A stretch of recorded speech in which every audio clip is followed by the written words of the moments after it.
नमस्कार, स्वागत है आपका जीएस फोरम ऑफिशियल में। हर रोज की तरह से आप लाइव हैं हमारे साथ, और यदि लाइव नहीं है तो अगले क्लास से लाइव होने की कोशिश करेंगे। आप सब जानते हैं कि 500 टॉपिक की हमारी एक पूरी सीरीज चल रही है, और जिसमें आज जो आप देख सकते हैं वो क्लास नंबर 5 है। और क्लास 5 में जो टॉपिक हमने आप लोगों के लिए रखे हैं वो स्क्रीन पर दिखाई दे रहा है, तसल्ली से देख सकते हैं। कमेंट करके बताते रहेंगे मेरी ऑडियो वीडियो सब कुछ क्लियर है कि नहीं। हिस्ट्री, पॉलिटी, साइंस, इकोनॉमी और ज्योग्राफी के अंदर जो आपके टॉपिक हैं वो क्या क्या हैं, तो हिस्ट्री के अंदर द कर्नाटिक वार रखा गया है, काफी अहम टॉपिक है। इकोनॉमी के अंदर फिलिप कर्व रखा गया है। साइंस के अंदर स्कैटरिंग ऑफ लाइट रखा गया है। और ज्योग्राफी और एनवायरनमेंट को ओवरकम करते हुए जो टॉपिक रखा गया है वो पेरिस एग्रीमेंट है। और साथ में जो पॉलिटी का टॉपिक है वो स्टेट पीएससी, यानी कि यहाँ पर हम समझें तो राज्य के लोक सेवा आयोग रखे गए हैं। ठीक है, इस क्लास में जो बातें होंगी साथियों वो कॉन्सेप्ट और फैक्ट दोनों की होंगी। और आप सब जानते हैं यदि कॉन्सेप्ट और फैक्ट दोनों तैयार हो तो पीसीएस हो, आईएएस हो, समीक्षा अधिकारी हो, कोई भी और परीक्षा हो आसानी से क्लियर होती है। प्रिया जी नमस्कार, सभी लोगों को नमस्कार भाई। चलिए बढ़िया है, सब कुछ क्लियर है, तो आशा करते हैं कि एकदम स्पष्ट आपको सुनाई और दिखाई दे रहा है। Very good evening to all of you. Priyanshu ji good evening, सभी लोगों को गुड इवनिंग भाई। Hemlata ji good evening. सभी लोग जुड़ जाएं फटाफट और शेयर भी करते रहें, क्योंकि जितना ज़्यादा आप शेयर करते हैं आपके लिए हमें दिल से उतना ही ज़्यादा खुशी होती है कि आप एक सही चीज़ को आगे बढ़ा रहे हैं, एक सही चेन को आगे बढ़ा रहे हैं। और ये पूरी की पूरी 100 क्लास में हम आपको 500 टॉपिक डिस्कस करा रहे हैं। कहने के लिए 500 टॉपिक है, लेकिन 500 से ज़्यादा होगा, क्योंकि आप जानते हैं हर एक टॉपिक पर एक दो टॉपिक आगे पीछे एक्स्ट्रा कवर होता है। आइए शुरुआत करते हैं, देखते हैं कि क्या कहा जा रहा है। सबसे पहले हिस्ट्री का एक बेसिक सा टॉपिक लेते हैं जो आपकी परीक्षाओं के लिए बड़ा महत्वपूर्ण है। टॉपिक का नाम क्या है भाई? टॉपिक का नाम है कर्नाटिक वार। हमारे साथी पहले ये समझेंगे कि जब हम बात करते हैं द कर्नाटिक वार की, तो उनके दिमाग में पहला जो पॉइंट आना चाहिए वो ये पॉइंट आना चाहिए कि साहब ये जो है वो साउथ इंडिया में, दक्षिण भारत में, साउथ इंडिया में दक्षिण भारत में किसके किसके बीच में? अंग्रेजों और फ्रांसीसियों के बीच में लड़ा गया युद्ध था, एंग्लो फ्रेंच वार था। तो यदि आपके एग्जाम में ऐसा सवाल पूछता है कि कर्नाटिक वार जो था वो किनके बीच में लड़ा गया था, तो एंग्लो और फ्रेंच यानी कि ब्रिटिश और फ्रांसीसियों के बीच में ये युद्ध लड़ा गया था। इसके साथ साथ जो दूसरा पॉइंट आपको ध्यान में रखना है वो ये रखना है कि जिस कर्नाटिक को आप समझते हैं आज की डेट में जो कर्नाटक है, वो एग्जैक्टली वो लोकेशन नहीं है जहां पर ये लड़ा गया था। आपको पहले मैं मैप समझा दूं, फिर इसके बारे में बताता हूं, देखेंगे ध्यान से। महेंद्र जी गुड इवनिंग, और निश्चय चौहान जी, आप सभी लोग गुड इवनिंग भाई। क्लास को शेयर करते रहेंगे, आगे बढ़ाते रहेंगे। देखिए ये इंडिया का मैप है। उस जमाने का क्या कहा जा रहा है कि रीजनल स्टेट इन 1750, 1750 की बात करी जा रही है कि 1750 का भारत कैसा दिखता था। तो 1750 के भारत को ध्यान से देखेंगे तो एक जो बहुत बड़ी कॉन्फेडरेसी दिखाई दे रही है, ये आप कह सकते हैं कि लाइट पिंक कलर से मैं इसको मार्क करता हूं, ध्यान से देखना। ये लाइट पिंक कलर जो है ये 1750 में दिखाई दे रहा है, और कहा जा रहा है कि ये पूरा का पूरा जो आप मैप पर देख पा रहे हैं ये मराठा कॉन्फेडरेसी थी, यानी कि मराठे मुगलों को अपने अधीन कर चुके थे, देखा जाए तो इनडायरेक्टली। यानी कि मुगल जो बादशाह थे, आप समझ सकते हैं कि मोहम्मद शाह जैसे बादशाह थे, मराठे उनको लगभग अपने अधीन कर चुके थे। हाँ, बस फर्क इतना था कि मराठों का कंट्रोल दिल्ली पर आधिकारिक रूप से नहीं था, लेकिन वो पपेट बादशाह तो बना ही रहे थे। और ऐसे में 1746 से लेकर के, ध्यान से मेरी बात को समझना, 1746 से लेकर के और 1763 तक कुल 3 बार, ध्यान से मेरी बात को समझिएगा, इस बीच में कुल 3 बार युद्ध लड़े गए हैं। कुल 3 बार युद्ध लड़े गए हैं साउथ इंडिया में। और ये जो साउथ इंडिया में युद्ध लड़ा गया है ये कर्नाटिक में लड़ा गया है। ये देख सकते हैं जो मद्रास वाली टेरिटरी है कर्नाटिक। आप हमें कमेंट करके बताएंगे सबसे पहले कि मैप क्लियर है कि नहीं है। यदि मैप क्लियर है तभी हिस्ट्री समझ में आएगी। तो ये जो कर्नाटिक है यहां पर किसके बीच में लड़ा गया है? हमने कहा कि एंग्लो मतलब होता है ब्रिटिश, और हमने कहा फ्रेंच मतलब होता है फ्रांसीसी। यहां पर 2 ताकतवर रूलर थे, एक का नाम था रॉबर्ट क्लाइव और दूसरे का नाम था Francois Dupleix. Francois Dupleix was the commander of French and Robert Clive was the commander of British East India Company. So finally कुल 3 बार युद्ध जो लड़े गए किसके बीच में भाई? फ्रांसीसियों के बीच में और अंग्रेजों के बीच में। और ये युद्ध कब से कब तक? 1746 से लेकर के 1763 तक लड़े गए। और किस क्षेत्र में लड़े गए? ये जो आप देख सकते हैं यहां पर साउथ इंडिया में जो कर्नाटिक का रीजन है, इस कर्नाटिक में लड़े गए। ध्यान से मेरी बात को समझिएगा, जो वर्तमान कर्नाटक आपको दिखाई देता है ये मैसूर का क्षेत्र था, जब भारत आजाद हुआ तो कर्नाटक नाम से कोई राज्य नहीं था, मैसूर नाम से राज्य था। और ये मैसूर वो था जो हैदर अली और टीपू सुल्तान जिस पर रूल करते थे। और याद रखिएगा इसको जब आप पढ़ेंगे तो एंग्लो मैसूर पढ़ेंगे। क्या पढ़ेंगे? एंग्लो मैसूर पढ़ेंगे। ठीक है, अब यहां पर ध्यान से समझना है कि जो 3 युद्ध लड़े गए हैं इन्हीं को हम क्या नाम दे रहे हैं? ये कर्नाटक युद्ध हैं। तो कर्नाटक युद्ध कुल कितनी बार हुए, किसके किसके बीच में हुए, ये तो आपको समझ में आ गया।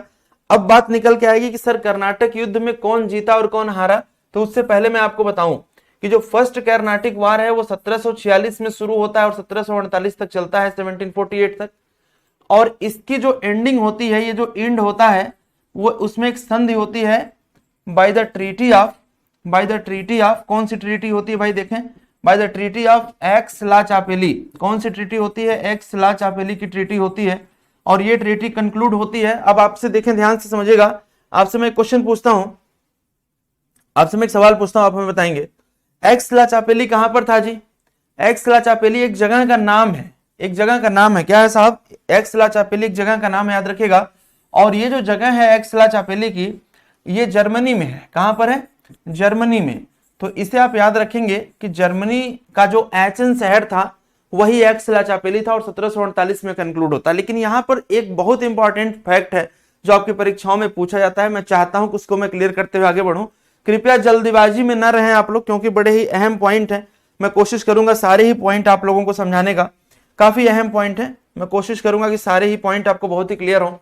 मैंने आपसे कहा कि जो फर्स्ट कर्नाटिक वार है, फर्स्ट कर्नाटिक है, फर्स्ट कर्नाटिक अचानक से शुरू नहीं हो रहा है, अचानक से शुरू नहीं हो रहा है। इसके पीछे की कहानी समझिएगा। आपसे पूछा जा सकता है कि कब शुरू हो रहा है, तो यहां पर देखेंगे कि इससे पहले एक 1746 में, 1746 में एक युद्ध हो रहा है जिसे आप कहते हैं battle of Adyar. Battle of Adyar कहते हैं, या इसे आप बैटल ऑफ सेंट थोम भी कह सकते हैं, सेंट थोम। तो सेंट थोम का युद्ध होगा या फिर अडियार का युद्ध होगा, किसके किसके बीच में होगा जरा कमेंट करके बताइएगा, तो पता चलेगा कि आप सब में से बहुत सारे लोग बहुत अच्छी तैयारी करते हैं। लेकिन हमें भी क्लियर हो कि बैटल ऑफ सेंट थोम या बैटल ऑफ अडियार किसके किसके बीच में हो रहा है। और यही वो सिग्नेचर वार था जो कर्नाटक के पहले युद्ध का जन्म देता है। तो किसके किसके बीच में हुआ था, ध्यान से आप मुझे बताएंगे कमेंट करके। काफी बढ़िया क्वेश्चन मैंने आपसे पूछा है। It was the signature war of the first Carnatic, यानी कि अडियार के युद्ध के बाद, इसके बाद शुरू होता है फर्स्ट कर्नाटिक। तो याद रखना, यानी कि ये जो बैटल ऑफ अडियार है ना, यह एक सिग्नेचर वार था। कैसा था? सिग्नेचर वार था। सिग्नेचर वार का मतलब है कि यहां से शुरुआत होती है किसकी? यहां से शुरुआत होती है कर्नाटक के पहले युद्ध की। यदि आप में से कोई भी ऐसा है जो क्लास में लाइव है, जो पहले हमसे ये सब पढ़ चुके हैं, इसका मतलब ये कतई नहीं है कि इस सीरीज में आपको बाकी के टॉपिक्स भी पढ़े हुए हैं। रिवीजन बढ़िया होगा और आपकी क्लैरिटी में बहुत ही शार्पनेस आएगी, आप बढ़िया समझेंगे। प्रियांशु जी बहुत बढ़िया। सिग्नेचर वार था, ठीक है, जर्मनी। मैंने जो सवाल पूछा है वो बताएंगे। बैटल ऑफ अडियार या बैटल ऑफ सेंट थोम जो कि 1746 में होता है, किसके बीच में होता है? ये नवाब ऑफ कर्नाटिक, ध्यान से मेरी बात समझना, नवाब ऑफ कर्नाटिक के बीच में होता है। और किसके बीच में होता है? नवाब ऑफ कर्नाटिक वर्सेस जो फ्रेंच ईस्ट इंडिया कंपनी है उसके बीच में होता है। और विक्ट्री किसकी होती है? फ्रांसीसी जीत जाते हैं और कर्नाटक के नवाब के बेटे के कमांडरशिप में नवाब की सेना हार जाती है। और ये डिसाइड करता है कि अब नवाब को मदद की जरूरत है, और वो मदद कौन करेगा? अंग्रेज मदद करेंगे। इसी कारण से अंग्रेज और फ्रांसीसी आपस में लड़ना शुरू करते हैं और 2 साल तक लगातार युद्ध चलता है। और अंत में एक्स ला चापेली की संधि के साथ फर्स्ट कर्नाटिक वार जो होता है वो क्या हो जाता है? एंड हो जाता है। ठीक है, यहां तक बात समझ में आ रही होगी आप लोगों को?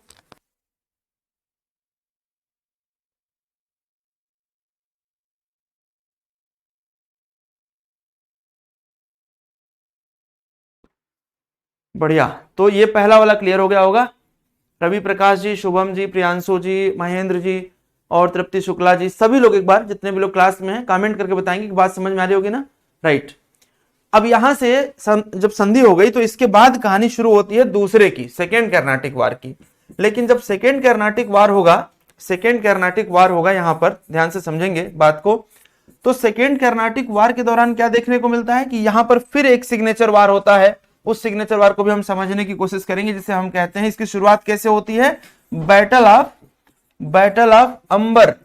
और बैटल ऑफ अंबर जो होता है ये 1749 में होता है, 1749 में। और इसे हम कहते हैं कि इट वाज द सिग्नेचर वार। यह सिग्नेचर वार था किसका भाई? यह सिग्नेचर वार था दूसरे कर्नाटिक का, सिग्नेचर वार था दूसरे कर्नाटिक का, सेकेंड कर्नाटिक का।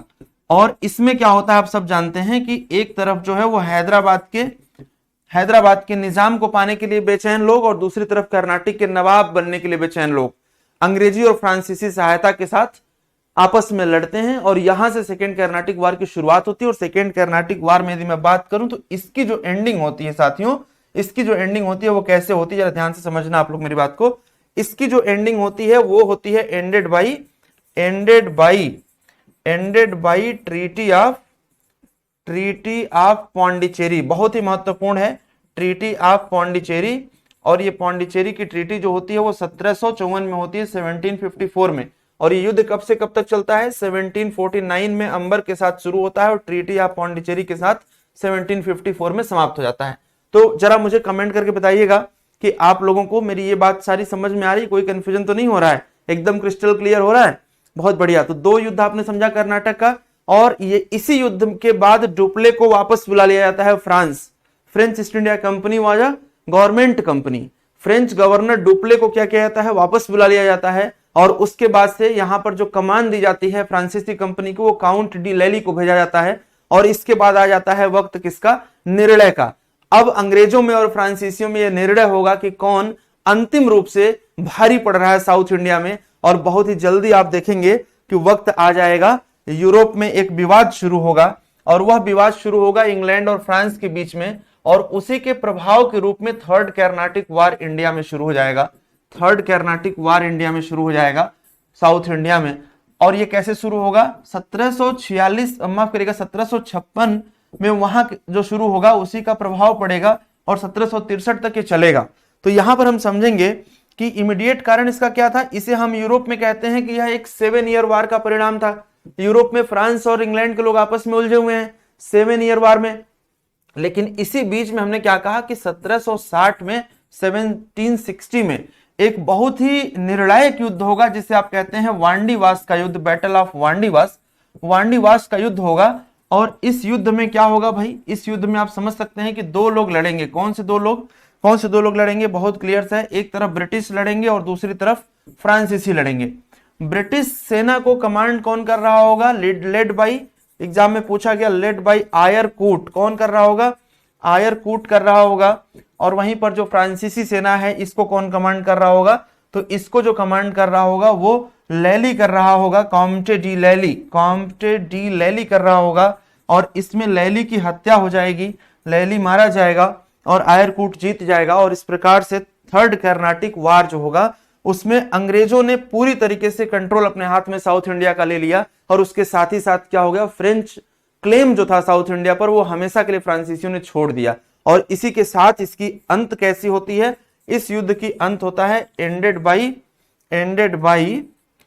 By treaty of Paris. Paris की संधि के साथ इसकी समाप्ति होती है 1763 में। तो जरा मुझे क्लियर कर दीजिए कि किस प्रकार से हमने आपको जो 3 युद्ध समझाए हैं, जो एंग्लो फ्रेंच वार आप कह सकते हैं, और तीनों में जो वांडीवास का युद्ध होता है, उस वांडीवास के युद्ध के माध्यम से फ्रांसीसियों को दक्षिण भारत में अपना परचम लहराने का शौक जो था वो खत्म हो गया पूरी तरीके से। और ब्रिटिश हुकूमत ने क्लियर कर दिया कि 1760 के वांडीवास के युद्ध के बाद दक्षिण भारत के कर्नाटक क्षेत्र में अब फ्रांसीसी कभी क्लेम नहीं करेंगे। अब फ्रांसीसी यदि रह गए तो कहां पर, पौंडीचेरी में। और वो सपोर्ट करेंगे किसको, हैदर अली और आगे टीपू सुल्तान को। बहुत बढ़िया ठीक है, लैली को कूट दिया, बहुत अच्छा, वेरी गुड, लैली को कूट दिया। जल्दी से कंफर्म करिएगा कि सारे फैक्ट्स क्लियर हैं। तीनों कर्नाटिक वार और तीनों कर्नाटिक के वार के बाद हुई संधियां, पहला 1746 से 48 started with battle of Saint Thome, ended by the treaty of Aix la Chapelle. दूसरा started with battle of Ambur and continued from 1749 to 1754 and ended by the Treaty of Pondicherry. And third started with 1756 7 years war in Europe and ended by 1763 in Europe also by Treaty of Paris. And in between a decisive battle was fought between Anglo and French, which is known as Wandiwas, Battle of Wandiwas. And under the leadership of Ayrcourt, British forces got the decisive victory. So let me clear you all that कि सब कुछ clear हो गया होगा, ये मेरा अपना सोचना है। और यदि कुछ पॉइंट रह गया हो तो प्लीज आप कमेंट में मुझसे पूछ सकते हैं, फिर हम लोग दूसरे टॉपिक की तरफ मूव करेंगे। काफी इंपॉर्टेंट टॉपिक था ये, और एक क्वेश्चन कई बार मैच कराने के लिए दे देते हैं, या तो वो वार या तो वो संधियां। ठीक है, so this is very clear कि आप सब समझ गए होंगे। कुंवर अली, आस्था गुप्ता, एस एम राम, प्रियांशु गौतम, सभी लोग मुझे कमेंट करके बता देंगे और क्लास को शेयर करते रहेंगे। बहुत बढ़िया, तृप्ति शुक्ला, सभी लोग कह रहे हैं कि ठीक है सर। तो इतनी बात आपको समझ में आ गई। साथ में ये जो मैप मैं आपको बार बार दिखाते रहता हूं ना, यदि ये मैप आपको क्लियर है तो आप देखो, आप एक काम किया करो, मैं आपको एक तरीका बताता हूं इतिहास को याद करने का। जैसे आपने 1750 में इस मैप को ओपन कर लिया साहब, अब देखो कि 1750 में सोचो कि राजपूत किसके साथ थे, पंजाब में कौन सा युद्ध हो रहा था, मुगलों में कौन कौन से रूलर थे, क्या युद्ध लड़ रहे थे, अवध में क्या स्थिति थी, बंगाल में क्या स्थिति थी, ओडिशा में क्या स्थिति थी, हैदराबाद में कौन था, मैसूर में कौन था। और यहीं पर ना छोटे छोटे पॉइंट्स में लिखना शुरू करो, तो आपका ब्रेन रिकॉल करेगा कि आप पूरी सिनेरियो को समझ रहे थे। इतिहास को सिर्फ आपने रटा नहीं है, बल्कि इतिहास को आपने समझा है। तो आप मुझे कमेंट करके बताइए कि ये मेथड यदि आप यूज करते हैं तो आपको नहीं लगता कि आपके दिमाग पर history with geography and with concept clarity आपकी बढ़ती चली जाएगी। This is the beauty of hard work. If you are not aware with this, so please try this method, definitely you will get a lot over there. Keep trying and keep trying, continuously try करिए, कुछ ना कुछ अच्छा निकल के आएगा। ठीक है, और क्लास को शेयर करते रहिए ज्यादा से ज्यादा। चलिए आगे बढ़ते हैं। अगला जो सवाल है बड़ा ही अच्छा है, टॉपिक आप देख सकते हैं, आपकी स्क्रीन पर विजिबल है। क्या लिखा हुआ है? Scattering of light.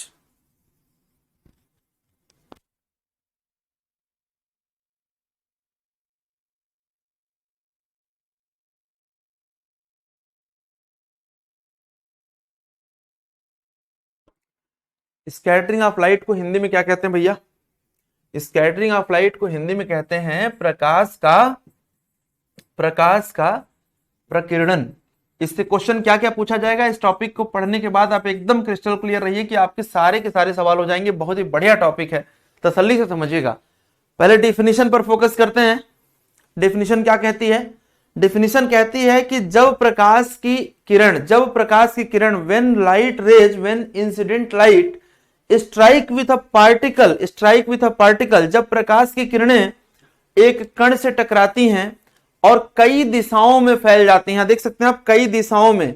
When light rays strike with each other it scattered into many direction. Scattered light या कई दिशाओं में फैल गया है प्रकाश की, इसी घटना को हम क्या कहते हैं? स्कैटरिंग ऑफ लाइट कहते हैं। अब ये टकराव किससे किससे हो सकता है?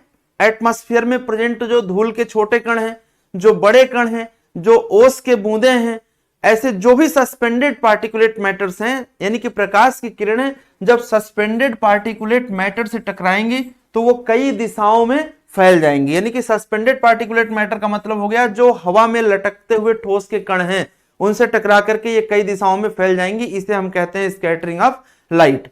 अब इस पर सवाल क्या क्या बनेगा? सबसे पहला जो क्वेश्चन बनेगा वो आपसे पूछा जाएगा कि द कलर ऑफ स्काई, आसमान का रंग होता है।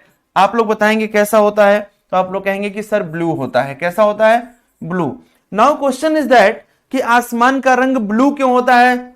आसमान का रंग ब्लू ही क्यों होता है भाई, ग्रीन क्यों नहीं होता है? तो आपने कहा सर स्कैटरिंग के कारण।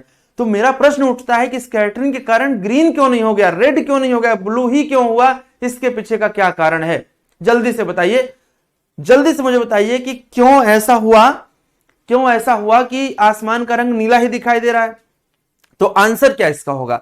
बड़ा ही शानदार आंसर है कि देखिएगा जरा ध्यान से। कहा जाता है कि जो प्रकीर्णन की मात्रा होती है, ध्यान से मेरी बात को समझना, जो प्रकीर्णन की मात्रा है, अमाउंट ऑफ स्कैटरिंग है, प्रकीर्णन की मात्रा is inversely proportional lambda two the power 4। Lambda क्या है भैया? ये तो बात आपको समझ में आ गई साहब कि प्रकीर्णन की मात्रा लैम्डा के पावर 4 पर डिपेंड करती है, लैम्डा के पावर 4 पर। और ये बात कौन कह रहा है? ये मैं नहीं कह रहा हूं, मेरे कहने से क्या होगा, ये प्रूवन है, ये सिद्ध है। और किसने कहा है? ये कहा है रेलिग ने। रेलिग इक्वेशन है ये, ठीक है, याद रखिएगा नाम। चूंकि जिस प्रकार से फिजिक्स के क्वेश्चन पिछली परीक्षा में पूछे गए थे आरओ के, उससे तो यही लगता है कि सब बेसिक बातें आपको पता होनी चाहिए। तो रेलिग इक्वेशन है। रेलिग इक्वेशन क्या कहता है कि the amount of scattering is inversely proportional lambda two the power 4। What is lambda? Lambda जो है यह तरंग दैर्ध्य है, यानी कि कौन सा किरण कितना ज्यादा स्कैटर होगा या किस पर डिपेंड करेगा? उसके तरंग दैर्ध्य पर डिपेंड करेगा। और जो लोग हमारी क्लास लगातार देख रहे हैं वो मुझे बताएंगे कि इससे पहले हमने डिस्पर्शन ऑफ लाइट जो डिस्कस किया था उसमें एकदम से क्लियर है कि सबसे अधिक जो वेवलेंथ था वो किसका था, रेड कलर का, और सबसे कम जो था वो वायलेट कलर का था। तो वायलेट, इंडिगो और ब्लू, इन तीनों की जो स्कैटरिंग होगी वो सबसे ज्यादा होगी, और इन्हीं तीनों को मिलाकर के क्या बनेगा, स्काई ब्लू बनेगा। तो यदि आपसे कोई पूछे कि प्रकाश का, आसमान का रंग नीला क्यों है, तो आप कह सकते हैं कि नीले रंग का जो प्रकीर्णन है वो ज्यादा होता है। यहां पर आप कंक्लूड कर सकते हैं कि मैक्सिमम स्कैटरिंग होती है, मैक्सिमम स्कैटरिंग होती है ब्लू कलर की, इस वजह से आसमान का रंग कैसा दिखाई देता है, नीला दिखाई देता है। आप हमें कमेंट करके बताइए, ये बात आप सबको एकदम से क्लियर हो गई। यहीं पर एक अगला सवाल भी बनता है आपकी परीक्षाओं में, क्या बनता है जरा वो बताएंगे आपको। देखिएगा, आपसे पूछा जाएगा कि अंतरिक्ष यात्री को आसमान का रंग कैसा दिखाई देगा। तो अंतरिक्ष यात्री को आसमान कैसा दिखाई देगा भाई, तो उसको आसमान काला दिखाई देता है, ब्लैक एपियर होता है। ऐसा क्यों होता है, क्योंकि वहां पर एटमॉस्फेयर नहीं है, due to absence of atmosphere, और जब एटमॉस्फेयर नहीं है तो ऑब्वियस सी बात है कि वहां पर स्कैटरिंग नहीं होगी, इस कारण से आसमान का रंग उसको काला दिखाई दे रहा है। तो इतने क्वेश्चंस बनेंगे, ठीक है, बहुत बढ़िया, राइट, ठीक है। रवि प्रकाश जी कह रहे हैं कि सर यही एक तरीका है, सिर्फ यही एक तरीका है। चलिए बढ़िया है, आगे बढ़ते हैं। किसके लिए बात कर रहे हैं रवि प्रकाश जी बताते रहेंगे। सभी लोग मुझे कमेंट करेगा कि स्कैटरिंग पर 3 क्वेश्चन बन सकते हैं। पहला ये कि आसमान का रंग नीला क्यों दिखाई दे रहा है, आप कहेंगे स्कैटरिंग के कारण। दूसरा कि कौन सी स्कैटरिंग हो रही है, तो मैंने बताया रिले की स्कैटरिंग हो रही है। तीसरा मैंने आपसे बताया कि यदि पूछे कि अंतरिक्ष यात्री को रंग कैसा दिखता है, तो आंसर होगा कि काला दिखता है। और यदि चौथा सवाल पूछता है कि खतरे के निशान लाल रंग से क्यों बनाए जाते हैं, तो इसका 2 जवाब है। पहला यह कि लाल रंग का वेवलेंथ सबसे ज्यादा होता है, इस वजह से दूर से दिखाई देता है। दूसरा है कि स्कैटरिंग कम होती है, इसलिए जहां आप रंग बनाते हैं खतरे का निशान वहीं पर लाल रंग दिखता है। तो ये सारी बातें आपको समझ होगी। सनराइज और सनसेट में भी यही कॉन्सेप्ट यूज होता है। बहुत बढ़िया मानवेंद्र जी। तो सनराइज और सनसेट में सूरज उगते समय और डूबते समय लाल दिखाई देता है। This is also related to the scattering of light. इस पॉइंट को भी आपको लगता है तो आप कहीं ना कहीं आप लोग मेंशन कर सकते हैं।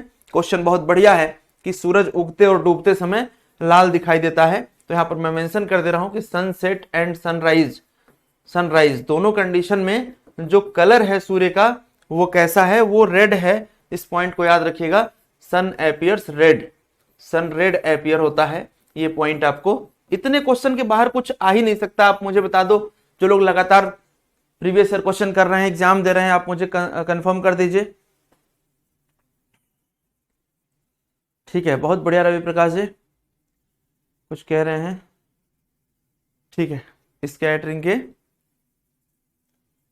ठीक है अंजलि जी, बहुत बढ़िया। कोई समस्या किसी को, एनीवन? हाँ, कुंवर अली कह रहे हैं सर टिंडल इफेक्ट भी शायद इसी वजह से होता है। मैं थोड़ा कंफर्म कर दूं, जो टिंडल इफेक्ट जो होता है वो कहां अप्लाई होता है। चलिए, इस स्लाइड पर तो जगह नहीं है, मैं आपके लिए एक नई स्लाइड जोड़ करके समझा देता हूं। यदि आपके एग्जाम में पूछता है कि दो और टॉपिक हैं, अच्छा करते हैं आप लोग छेड़ देते हैं। देखिए यही बेनिफिट होता है, समझ रहे हैं। टिंडल इफेक्ट जो होता है ये किस पर अप्लाई होता है, ये अप्लाइड होता है कोलाइडल सोल्यूशन पर, अप्लाइड ऑन कोलाइडल सोल्यूशन। यदि आपके दिमाग में मेरी ये बात समझ में आ रही हो तो आप समझिएगा कि जैसे कभी जंगल में आप जाएं और वहां पर आप देखें कि धूप निकली है और सुबह का टाइम है, ओस की बूंदें पेड़ों के बीच में पड़ी हुई हैं, तो आपको एक बड़ा ही खुशनुमा सा दृश्य दिखाई देगा कि प्रकाश किरणें ओस की बूंदों से टकरा करके बिखर रही हैं। ये टिंडल इफेक्ट है, क्योंकि ये सस्पेंडेड पार्टिकुलेट मैटर्स पर अप्लाई हो रहा है, खास करके कोलाइड कंडीशन में। यही काम आप कर सकते हैं जब ब्लड, आप ह्यूमन ब्लड भी एक कोलाइडल सोल्यूशन होता है, उसको किसी कंटेनर में, ट्रांसपेरेंट कंटेनर में लेकर के यदि आप टॉर्च जलाएं तो आपको सस्पेंडेड पार्टिकुलेट मैटर लाइट को स्कैटर करते हुए दिखाई देंगे। यही आप मिल्क में यूज कर सकते हैं। इस प्रकार से टिंडल इफेक्ट यहां पर अप्लाई हो रहा है, राइट। इसके बाद हम बात करें तो एक और स्कैटरिंग है जिसे आप कहते हैं रमन स्कैटरिंग। तो रमन स्कैटरिंग भी है, और रमन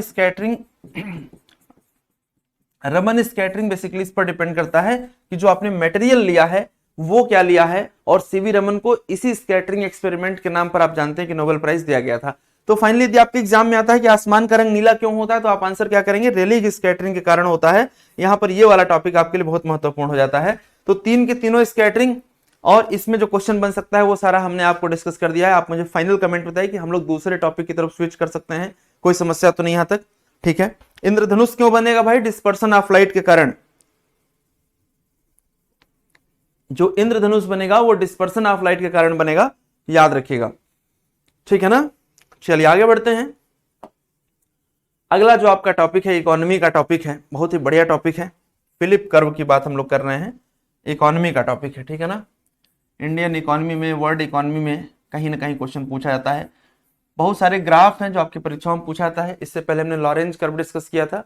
अब देखेंगे यहाँ पर क्या है, फिलिप कर्व है, ठीक है। क्लास को जरा शेयर करते रहें, सभी लोग आगे बढ़ाते रहें।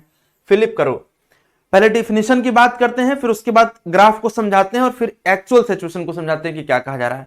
कहा जा रहा है कि this curve states that inflation and unemployment have an inverse relationship. ध्यान से समझना, inflation and unemployment have an inverse relationship. कहा जा रहा है कि higher inflation is associated with lower unemployment. ध्यान दीजिएगा, कहा जा रहा है कि higher inflation is associated with lower unemployment and vice versa. Phillip curve बताता है कि मुद्रास्फीति और बेरोजगारी में विपरीत संबंध है। यदि मुद्रास्फीति बढ़ेगी तो बेरोजगारी घटेगी। ध्यान से मेरी बात को समझिएगा। कहा जा रहा है कि उच्च मुद्रास्फीति कम बेरोजगारी से जुड़ी हुई है। कॉन्सेप्ट को समझ में आने की कोशिश करेंगे। यदि महंगाई बढ़ेगी, इन्फ्लेशन बढ़ेगा, तो बेरोजगारी कम होगी। ये बात किसको समझ में नहीं आ रही है, कमेंट करिए। दिमाग इस पर कई बार अपोजिट सोचता है कि महंगाई बढ़ती है तो बेरोजगारी बढ़ती है। ऐसा नहीं होता है, महंगाई बढ़ती है तो बेरोजगारी कम होती है, ऐसा कहना है फिलिप का, और इसी पर एक्सप्लेन करता है फिलिप कर्व। जरा ध्यान से समझना, ग्राफ यहां पर दिख रहा है, देखेंगे। इस एक्सिस पर आपने क्या ले रखा है जी, इस एक्सिस पर आपने इन्फ्लेशन रेट ले रखा है, महंगाई की दर बढ़ रही है, और इधर आपने अनएम्प्लॉयमेंट रेट ले रखा है, यानी कि बेरोजगारी दर बढ़ रही है। तो बहुत क्लियर है कि जैसे जैसे हम नीचे की तरफ आएंगे, जैसे जैसे हम नीचे की तरफ आएंगे, महंगाई दर क्या हो रही है, यहां पर कम हो रही है। महंगाई दर कम हो रही है तो आप देख रहे हैं कि बेरोजगारी क्या हो जा रही है, बढ़ती जा रही है। और जैसे जैसे हम ऊपर जा रहे हैं, यदि हम इस पॉइंट की बात करें तो ये पॉइंट कह रहा है कि ये हायर इन्फ्लेशन है, और जब हम हायर इन्फ्लेशन पर हम चेक करेंगे तो हमारे पास हमको क्या दिखाई दे रहा है, सबसे कम अनएम्प्लॉयमेंट दिखाई दे रहा है। यहां पर बेरोजगारी सबसे कम है, इस पॉइंट पर बेरोजगारी सबसे कम है। आप हमें कमेंट करके जरा बताइएगा, मेरी बात आप समझ पा रहे हैं। यदि महंगाई बढ़ी हुई है तो बेरोजगारी यहां पर हमको सबसे कम दिखाई दे रही है जब महंगाई अपने पीक पर है, ठीक है ना। यदि महंगाई कम हो रही है तो बेरोजगारी बढ़ रही है, यही कहता है फिलिप कर्व। अब कहेंगे सर ये कैसे, थोड़ा समझा देते हैं, थोड़ा समझा देते हैं तो समझ में आएगा। मान लीजिए कि आप जो है वो मोमोज के शौकीन हैं, जल्दी से कमेंट करिए, मोमोज आप खाते होंगे। तो आप मोमोज के शौकीन हैं और मार्केट में आप गए और मोमोज की दुकान वाले ने आपको 50 रुपए में 6 मोमोज दिया। अगले दिन जब आप गए तो आपने देखा कि मोमोज की दुकान पर बहुत भीड़ लगी है, यानी कि डिमांड बढ़ी है मोमोज की। तो उसने कहा कि अब आज जो है वो 60 रुपए में 6 मोमोज हैं। अगले दिन इतनी भीड़ लगी है कि उस मोमोज वाले को 2 लड़कों को और लगाना पड़ा है कि तुम लोग भी मोमोज जल्दी जल्दी बेचना शुरू करो। यानी कि उसने 2 नए एम्प्लॉइज को हायर क्यों किया, क्योंकि मोमोज की डिमांड बढ़ी थी। डिमांड बढ़ी थी तो उसने रेट बढ़ा रखा था। मोमोज 70 रुपए का 6 दे रहा था, तो उन 2 लड़कों की सैलरी वो आसानी से निकाल के दे पाएगा।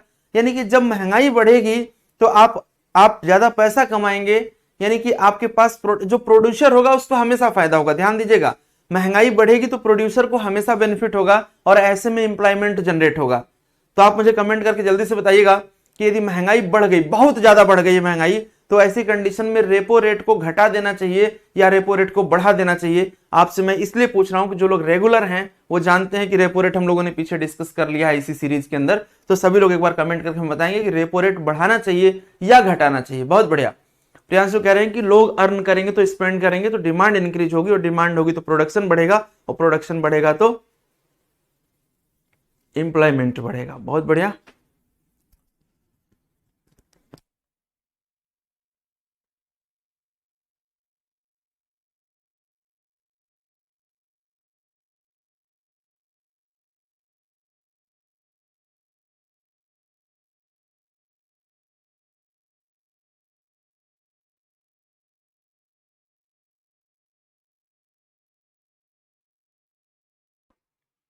सर ने बताया था एक पेन से बहुत बढ़िया। तंदूरी मोमोज, नो मोमोज हेट, बहुत बढ़िया है ना।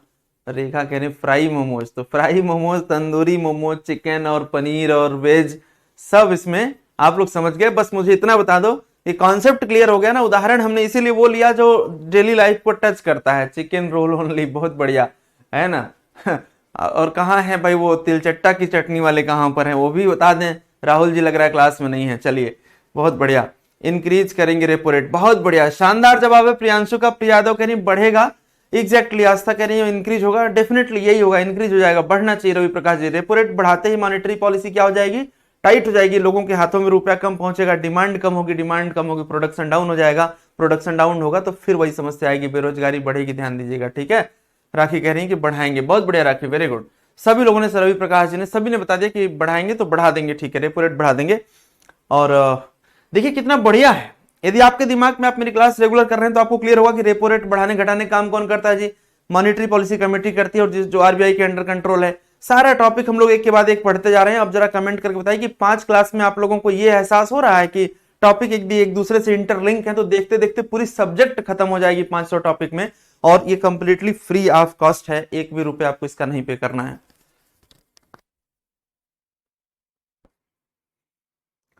बहुत अच्छा, शानदार जवाब है आप लोगों का। आइए, तो ये टॉपिक हो गया, फिलिप कर्व हो गया। फिलिप कर्व याद रहे, क्वेश्चन बहुत ही बढ़िया पूछा जाता है। इससे पहले हमने आप लोगों को लॉरेंज कर्व पढ़ा दिया था। अब अगले टॉपिक की तरफ मूव करेंगे। अगला टॉपिक इन्वायरमेंट का छोटा सा टॉपिक है, बेसिक सा, पेरिस एग्रीमेंट पर। इससे पहले हम लोगों ने पढ़ा था कि जो क्योटो प्रोटोकॉल था कल वाली क्लास में, क्योटो प्रोटोकॉल को रिप्लेस किया गया पेरिस एग्रीमेंट के माध्यम से और 2016 से अप्लाई हुआ। ये बात हम लोगों ने पढ़ी थी। यानी कि क्योटो प्रोटोकॉल किससे संबंधित था जी, क्लाइमेट चेंज से। तो बहुत कॉमन सेंस है कि इसका भी संबंध किससे हो जाएगा, क्लाइमेट चेंज से हो जाएगा। दूसरी बात है कि एक बात हम लोग समझते हैं कि जो पेरिस एग्रीमेंट है ये क्या है, तो क्लाइमेट चेंज से संबंधित है। और यहां पर ध्यान से समझेंगे कि कहा जा रहा है कि it is a legally binding global agreement under the United nation framework convention on climate change that was adopted in 2015 and it was adopted in UNFCCC COP21। ध्यान से समझना मेरी बात को, काफी महत्वपूर्ण बात है, ठीक है। 2015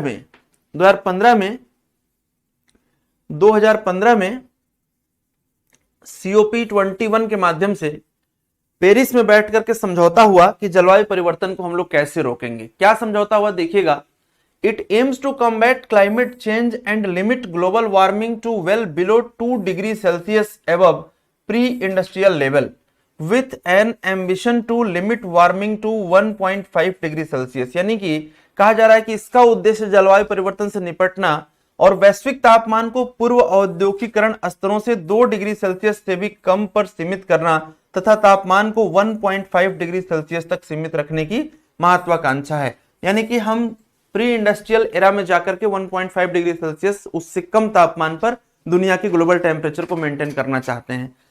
अगली बात यह है कि इसने किसके द्वारा इसको रिप्लेस, मतलब किसको इसने रिप्लेस किया, तो हमने बताया कि क्योटो प्रोटोकॉल को रिप्लेस किया किसने, पेरिस एग्रीमेंट ने। क्योटो प्रोटोकॉल में बेसिकली जो हम डाउन करते थे वो किसको डाउन करते थे जी, ग्रीन हाउस गैसेस को। और ग्रीन हाउस गैसेस को कम करना था। कौन कौन सी गैसेस थी वो हमने इससे पहले की क्लास में बताया है। जब आप ग्रीन हाउस गैसेस को कम करना चाहते हैं तो बहुत क्लियर सी बात है कि आपको यूजेज को बढ़ाना पड़ेगा, किसका, जो नॉन फॉसिल सोर्स हैं। ध्यान से मेरी बात को समझना, ये टर्म यूज किया गया है पेरिस एग्रीमेंट में और ये आईएएस पीसीएस इंटरव्यू तक में सवाल पूछे गए हैं कि नॉन फॉसिल क्या है।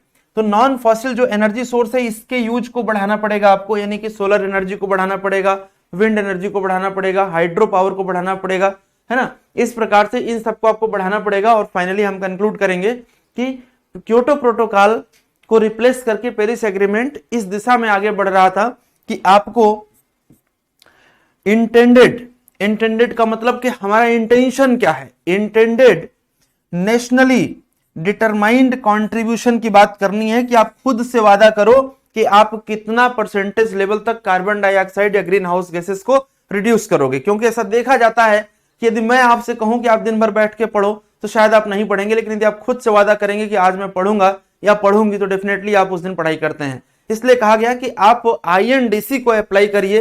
इंटेंडेड नेशनली डिटरमाइंड कंट्रीब्यूशन की बात करता है पेरिस एग्रीमेंट, इस बात को ध्यान में रखिएगा और ये क्वेश्चन एग्जाम में लगातार पूछा जाता है। तो पेरिस एग्रीमेंट किससे संबंधित था? पेरिस एग्रीमेंट संबंधित था क्लाइमेट चेंज से। आईएनडीसी की बात करता है, क्योटो प्रोटोकॉल को रिप्लेस करता है, सीओपी 21 की बात करता है। अब आप हमें कमेंट करके बताएंगे कि सीओपी 29 कहां पर आयोजित होना है। नवंबर और दिसंबर के महीने में आयोजित होता है। कमेंट करेंगे दुनिया के किस देश में सीओपी 29 का आयोजन होना है। ठीक है, बहुत बढ़िया। तो आपने पर्यावरण का एक छोटा सा टॉपिक पढ़ लिया, काफी बढ़िया सवाल है। यहीं पर एक और चीज निकल के आई थी जो मैं आपको बता दूं, आपके एग्जाम में बार बार पूछा जाता है। हमने कहा था नॉन फॉसिल में सबसे बढ़िया सोर्स हमारे पास क्या है? Solar energy. तो यहीं पर इंटरनेशनल सोलर अलायंस बनाने की बात करी गई थी, आईएसए की। उस समय हिंदुस्तान के प्रधानमंत्री माननीय श्री नरेंद्र मोदी जी थे और जो यूएस है, यूएस के प्रेसिडेंट बराक ओबामा जी थे। इन दोनों लोगों ने डिसाइड किया था कि हमें इस पर काम करना है। ठीक है, यहां तक आप सबको क्लियर हो गया होगा, कोई समस्या नहीं है। आगे बढ़ते हैं। चलिए, बहुत बढ़िया।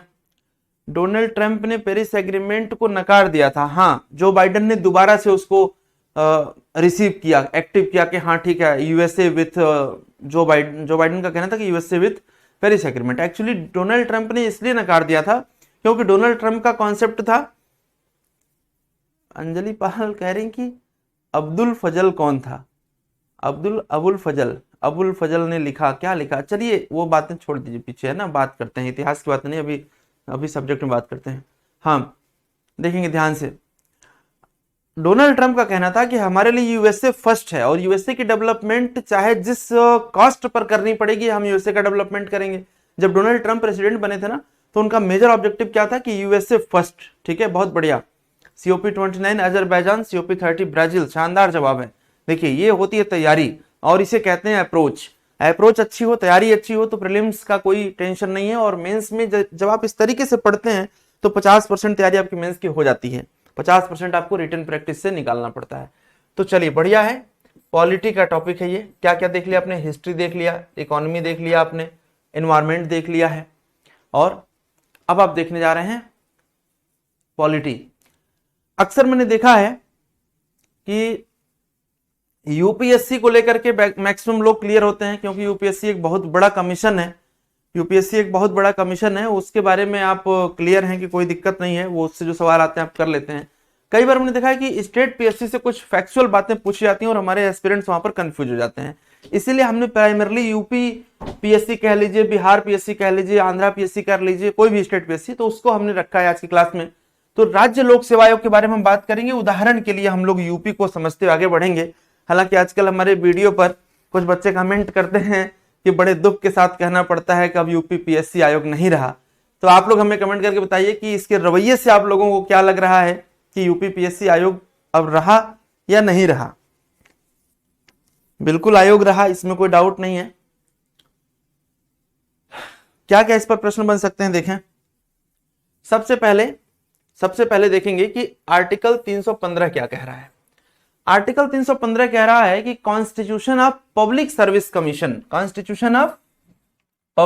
Commission for the union and the state of India, यानी कि भारत के राज्यों और भारत के संघ के लिए एक लोक सेवा आयोग होगा, ऐसा कह रहा है आर्टिकल 315 में।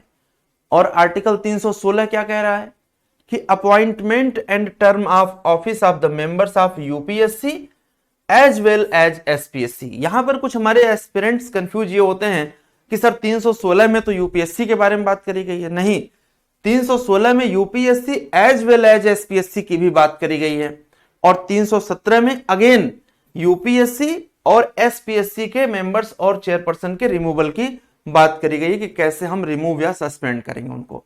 318 में क्या कहा गया है कि power to make regulation for conditions of service members of staff of the commission.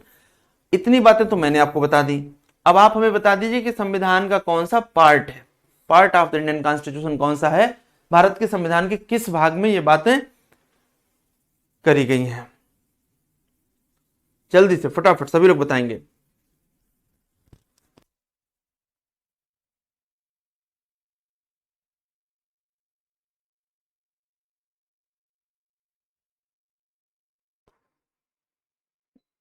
UP PCS आयोग, नोटिस आयोग, बहुत बढ़िया। हाँ, यूपीएससी, यूपीपीएससी सुसुप्त ज्वालामुखी हो गया है, बहुत बढ़िया। चलिए आगे बढ़िए। हाँ जी, सभी लोग जो मैंने सवाल पूछा है, भाग कौन सा है? भाग 13 है, 14 है, 15 है, 16 है, 17 है, 18 है, कौन सा भाग है? सभी लोग बताएंगे जिसमें यूपीएससी और स्टेट पीएससी की बात करी गई है। चलिए कमेंट करते रहेगा, हम लोग आगे बढ़ते हैं। यहां तक क्लियर हो चुका है।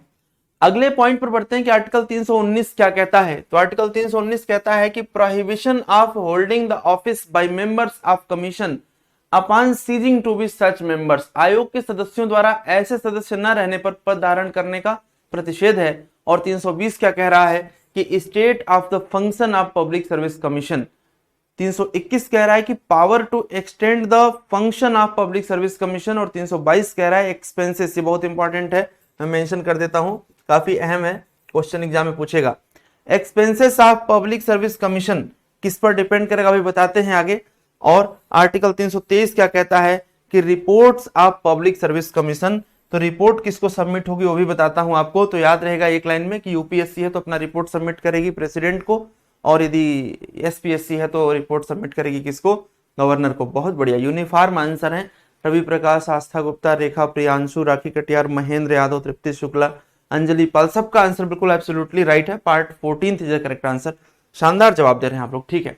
देखिए जरा, अब स्टेट पब्लिक सर्विस कमीशन के बारे में जो मेन पॉइंट है जहां पर कंफ्यूज होंगे। देखो आर्टिकल्स तो भाई ऐसे नहीं याद होंगे, आर्टिकल्स के लिए तो आपको मेहनत करनी पड़ेगी, 2 बार 4 बार 6 बार उसको रिकॉल करना पड़ेगा। लेकिन अब जो बातें आपको पढ़ा रहा हूं ये एग्जाम में सीधे सीधे आते हैं। तो सबसे पहला पॉइंट समझना है कि the chairman and other members of SPSC, ध्यान दीजिएगा, स्टेट पब्लिक सर्विस कमीशन के जो चेयरमैन हैं और दूसरे मेंबर हैं, इनको अपॉइंट कौन करेगा? गवर्नर ऑफ द स्टेट, उस राज्य का राज्यपाल करेगा। टर्म क्या होगा? तो अ member of the SPSC shall hold office for a term of 6 year, ध्यान दीजिएगा, 6 वर्ष के लिए, या फिर एज ऑफ 62, यहां पर ध्यान दीजिएगा 62 वर्ष की उम्र या 6 वर्ष टाइम पीरियड होगा, जो भी इसमें से जल्दी हो जाए, ये एसपीएससी के मेंबर का टर्म होगा। दूसरा जो पॉइंट है रीअपॉइंटमेंट का, तो क्या कहा जा रहा है कि any person who has once held the office as a member of public service commission is ineligible for reappointment to that office. उसी ऑफिस को दोबारा ज्वाइन करने के लिए आप इनएलिजिबल होते हैं। रेजिग्नेशन किसको आप देंगे? ध्यान से समझिएगा कि a member of state PSC commission में resign from his oblique her office by submitting a written regulation to the governor of the state. जिसने आपको अपॉइंट किया उसको आप क्या कर देंगे? रिजाइन दे देंगे। इसमें कोई कंफ्यूजन नहीं है। लेकिन अब यहां पर बड़ा अहम पॉइंट है, ध्यान से समझिएगा। रिजाइन करना है तो आप गवर्नर को करेंगे, लेकिन यहां पर जब रिमूवल की बात आएगी, सस्पेंशन की बात आएगी, तब थोड़ा अलर्ट हो जाइएगा। ये टॉपिक बहुत महत्वपूर्ण है। रिजाइन आप गवर्नर को करेंगे, लेकिन टर्मिनेशन की जब बात आ रही है, रिमूवल की बात आ रही है, तब देखिएगा कि द चेयरमैन और any member of SPSC shall only be removed from his oblique her office by an order of the president of India. This is the key point कि यदि ऑफिस से रिमूव करना है या सस्पेंड करना है तो उस कंडीशन में प्रेसिडेंट के ऑर्डर से होगा, गवर्नर के ऑर्डर से नहीं होगा। The governor of state shall suspend the chairman और any other member from his oblique her office in respect of whom a reference has been made to the time of Supreme Court, ठीक है, made to the Supreme Court. राज्य का राज्यपाल अध्यक्ष या किसी अन्य सदस्य को उसके पद से निलंबित कर सकता है जिसके संबंध में सर्वोच्च न्यायालय के संदर्भ में भेजा गया हो। मतलब कि यदि सुप्रीम कोर्ट के रेफरेंस से है तब ऐसा हो सकता है, नहीं तो जो रिमूवल है और सस्पेंशन है वो कौन करेगा? वो प्रेसिडेंट ऑफ इंडिया करेगा। The condition for removal of members are the same as those of UPSC. जिस आधार पर यूपीएससी के सदस्यों के हटाने की प्रक्रिया है, वही प्रक्रिया इस एसपीएससी के मेंबर्स को हटाने की भी होगी, ठीक है। तो यहां तक बातें सब समझ में आ गई। एक्सपेंस की बात कर लेते हैं। तो जो एसपीएससी है इसका एक्सपेंस किस पर चार्ज होता है?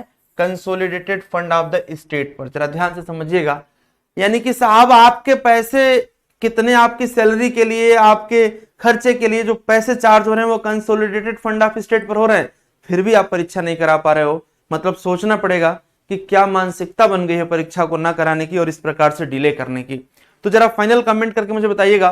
लास्ट पॉइंट डिस्कस कर दे रहा हूं कि सबमिशन ऑफ रिपोर्ट्स की हम बात करें तो the SPSC shall present the annual report of its work to the governor of the state. राज्यपाल को, राज्य के राज्यपाल को अपना रिपोर्ट सबमिट करेंगे एसपीएससी के जितने भी लोग होंगे। सभी लोग एक बार मुझे जल्दी से कमेंट करके बताएंगे कि यहां तक सारी बातें क्लियर हो गई हैं। एसपीएससी के मेंबर का term, tenure, suspension, removal, reports, खर्चा, सब कुछ क्लियर है। सभी लोग एक बार जल्दी से मुझे कमेंट करेंगे। और काफी अच्छा लगा कि आज आप लोगों ने 50 मिनट में ही सारे 5 टॉपिक कवर कर लिए और साथ में हमें कमेंट करके बताएंगे कि इन 5 टॉपिक को जो मैंने आपके साथ डिस्कस किया है, कोई प्रश्न आपके मन में तो नहीं टहल रहा है। यदि टहल रहा हो इन 5 टॉपिक से संबंधित तो आप पूछ सकते हैं। काफी बढ़िया सवाल बनते हैं इस टॉपिक पर, अक्सर देखा जाता है। तो यदि सब कुछ क्लियर है तो बहुत स्पष्ट कर दूं कि आप लोगों को अपनी तैयारी को गति देनी पड़ेगी। गति देने की 2 रास्ते हैं। आप सब जानते हैं कि जो आरओ का पेपर है, या मैं बात करूं पीसीएस के पेपर की, दोनों की बात करूं तो मोटे तौर पर जीएस की यदि बात करते हैं तो यहां पर 140 क्वेश्चन और यहां पर 150 प्रश्न आपकी परीक्षाओं में पूछे जाते हैं। अक्सर ऐसा देखा गया है कि जो अटेम्प्ट करने की संख्या होती है वो लगभग 70, 75, 80, 90 के आसपास सिमट जाती है। ऐसा इसलिए होता है कि लगभग यहां पर 70 क्वेश्चन के आसपास और लगभग यहां पर भी आप मान के चलो कि 75 क्वेश्चन के आसपास जो क्वेश्चन होते हैं वो स्टैटिक नेचर के होते हैं, यानी कि बदलता नहीं है वो हर साल। हिस्ट्री, पॉलिटी, ज्योग्राफी, इकोनॉमी यदि आपने पढ़ लिया है, यानी कि जो सीरीज में चला रहा हूं, यदि सीरीज को आपने पूरा पढ़ लिया है तो 70 क्वेश्चन के आसपास आप अटेम्प्ट कर देंगे। लेकिन जो बचे हुए यहाँ पर 70 क्वेश्चन है और जो बचे हुए यहाँ पर 75 क्वेश्चन हैं, ये कैसे हैं? तो भाई ये डायनेमिक नेचर के हैं। अब डायनेमिक नेचर का मतलब क्या हुआ जरा वो समझिएगा। यही कारण है कि जो लोग डायनेमिक प्रश्नों को भी पढ़ते हैं वो 150 में से 130, 135 अटेम्प्ट करते हैं, और जो लोग डायनेमिक नहीं पढ़ते हैं वो 70, 75, 80, 90 जाकर के सिमट जाते हैं। उन्हें लगता है कि अब हम अटेम्प्ट कहां से करें। तो आपके मन में जो प्रश्न आया है कि डायनेमिक क्या है, उस डायनेमिक को समझाने के लिए मैंने आपके लिए एक स्लाइड रखी है। बस एक छोटा सा पॉइंट इसमें और है, ये भी शायद रह गया था, देख लीजिएगा कि क्या है। ये पीडीएफ में दे दिया हमने, कोई बहुत बड़ा इशू नहीं है, ठीक है ना। कोई आपके काम का भी इशू नहीं बहुत ज्यादा, इसे मेरे हिसाब से आपको हटा देना चाहिए, ठीक है। इसका कोई बहुत बड़ा मतलब नहीं है आपके लिए। चलिए भाई, तो हमने क्या कहा? हमने कहा कि यदि आप डायनेमिक प्रश्नों को कवर करते हैं तो डेफिनेटली आप अटेम्प्ट करने की संभावना आपकी बढ़ेगी, ठीक है। अटेम्प्ट करने की संभावना आपकी बढ़ेगी। और यदि आप स्टैटिक और डायनेमिक दोनों मिला लेते हैं तो आप 150 में से 130, 135 अटेम्प्ट कर देंगे, ठीक है। बहुत बढ़िया। पहले आप लोगों के कमेंट पढ़ लें। हाँ ठीक है, ठीक है, बहुत अच्छा। स्टेट कंसोलिडेटेड फंड का सोचिए, इतना फायदा उठा रहे हैं, उसके बावजूद भी परीक्षा नहीं हो पा रही है ना। हो ना हो, आरओ दिसंबर में हो सकता है, बिल्कुल सही कह रहे हैं आप।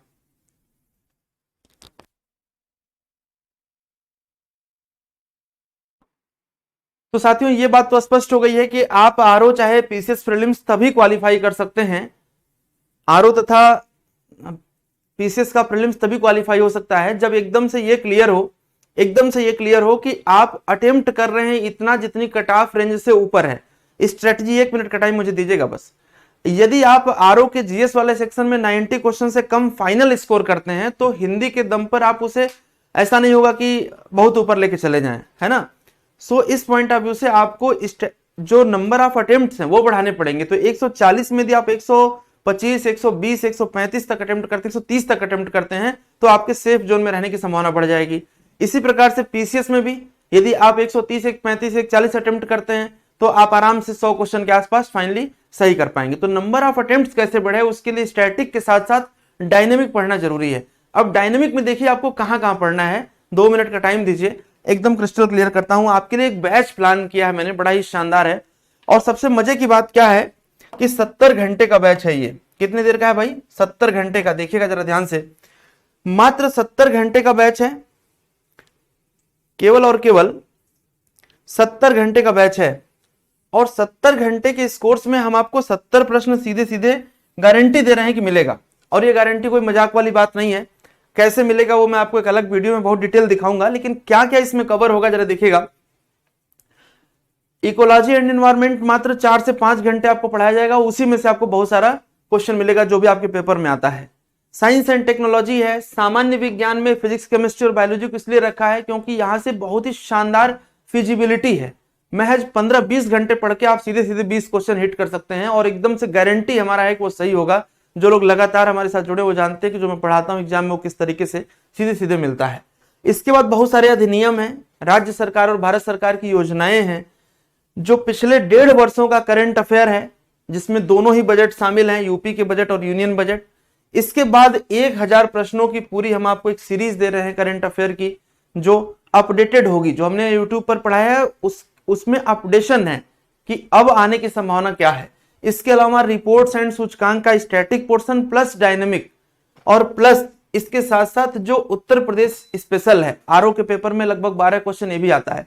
तो जब आप ये सब जोड़ते हैं तो मैं आपको बताऊं कि ये 70+ क्वेश्चन को कवर कर रहा है, और यही वो डायनेमिक पार्ट है जो यदि आपने अच्छे से कवर कर लिया, और हिस्ट्री, पॉलिटी, ज्योग्राफी, इकोनॉमी की जो हमारी फ्री सीरीज है उसको कवर कर लिया, तो मैं दावे के साथ कह सकता हूं कि जब पहले राउंड में आप पेपर पलट रहे होंगे तो कम से कम 140 में से 125 120 आप अटेम्प्ट करेंगे पहले ही राउंड में। और यदि अटेम्प्ट 120-25 है तो फिर प्रीलिम्स क्वालिफाई होगा, इसमें कोई डाउट नहीं है, क्योंकि अटेम्प्ट, ब्लाइंड अटेम्प्ट और रियल अटेम्प्ट में बहुत डिफरेंस होता है।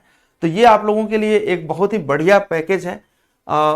आप लोग सोच रहे होंगे कि सर फ्री है कि पेड है, तो फ्री में तो बहुत कुछ दिया ही जा रहा है।